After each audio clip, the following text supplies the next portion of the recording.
Mula ko nung nag-umpisa ako sa show business, sabi nila, mas maliit daw yung isang mata ko sa isang mata ko.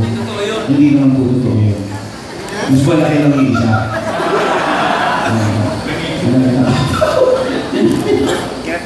Ako naman yung pinagkakalat po nilang wala po akong boobs.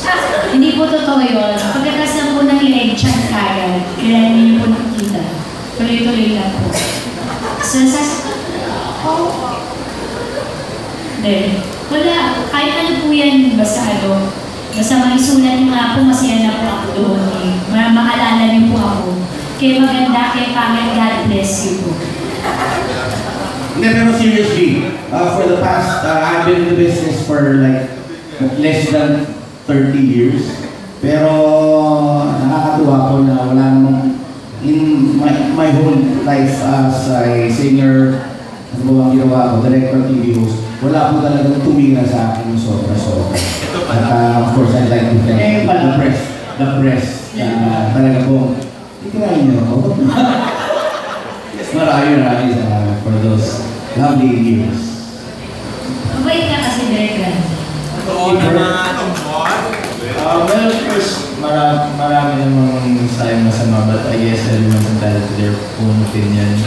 So, like what? Ano yun? Ano mga turo yung natin sa ko?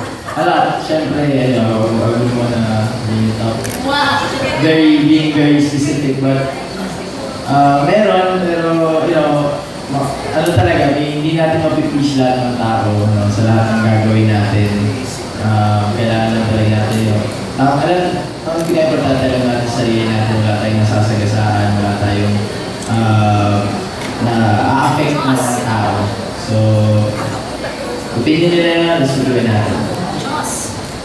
Sorry? Actually, wala pa akong nababasa ng foul. So sana, nung wala akong nababasa ng foul ever. Yun, wala naman. Ako, like, yung sinabi ni Aaron Tuesday, yung nagawa ko din madalas yan, yung hinahanap yung boobs niya. Pero okay lang, kaya lang, diba? Oo. Tapos, error 404, boobs not found. Pero, hindi siya, may gusto ko na ikwento, pero hindi siya write up. Recently lang na nangyari nung nag-taping kami. May dumadaan na girl na nakakariton. Tapos sabi niya, excuse me, ganda. Kasama ko si Yula at si Sophie, nasa eksena kami nito. Tapos, so sabi niya, gusto niya dumaan. So, umusog kami, ay sorry po, ganyan. Tapos biglang sabi niya, wow, ganda ka pala. Tapos nakatingin siya sa akin. Tapos parang, maganda ka pala sa personal. Tapos sabi ko sa kanila, bakit sa TV pa pangit? Nagjo-joke lang ako sa kanila. Tapos biglang sinabi niya, TV kasi yung pangit mo. Saan pala ako? Naiyak siya. Naiyak kasi. Kasi hindi niya binawi. Umalis lang siya. Tapos yun pa rin yung sinasabi niya. Sa natulong. Yung ba yun? Ganun. Eh lang, share ko. Yus. Sa akin po, foul, wala naman. Hindi naman siya foul. Hindi talaga siya foul. Pero, ano man siya, sabi niya lang, parang, ito yung mga bago pa ako. Ito yata yung The Sisters, pinakauna ko pong teleserye ginawa sa TV5. Nag-support ako kay Nadine sa Monte. Tapos, sinulat lang, hindi ko na maalala paano. Basta ang ibig niya sabihin is, kailangan ko pa mag-improve sa acting ko. And I don't think naman that is foul. Sa tingin ko nga, isa yun sa mga nag-push sa akin na, oo nga, siguro nga, kailangan ko pa talaga mas pag-aralan, pag-ibihan yung pag-arte ko. Yun lang. Pero syempre na-apektuhan ako. Ang pangit pala yung ginawa ko. Ganun lang. Pero I don't consider it foul. Sali ba ako dito? Kasi, alam nyo, life ko,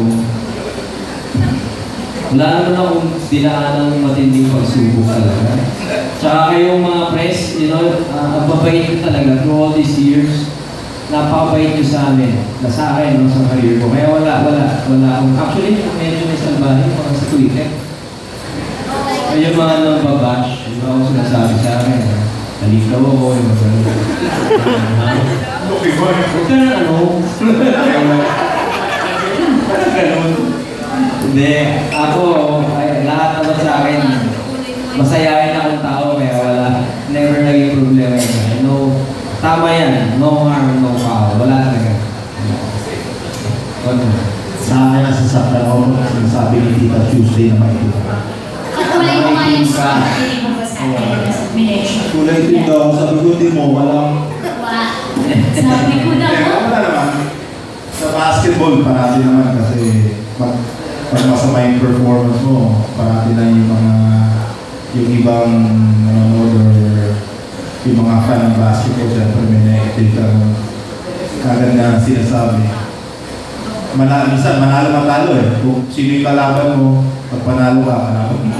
Kakampi mo, pag talo ka, kalaban mo na rin. Oo, lalo na ako. Ito sigara niya. Sigara na sa sagot ng marami. Sa naman yun. Ay, nga naman. Sa akin naman, wala bang nasusulat. Wala pag naisip ko. Pero mga foul sa nangyari sa akin na nung isa isang laro na maganda yung laro ko tapos yung nakalaban namin yung maraming fans. Yung naging ano ko lang talaga pati pamilya ko mga anak ko na nanay. Kaya doon lang ako nasakta talaga bilang isang ama sa mga bata na nanonood lang, sumisigaw ng chichir sa akin tapos pati sila din namin ng mga fans. Kaya nagtanggal ako ng Twitter na eh. Ayun lang yung pinaka-foul na nangyari sa buhay ko. Yung mga iba, yung 6 fouls, graduate yan. Ayun na, yun lang. Tapos na daw po si Sergio. Thank you po.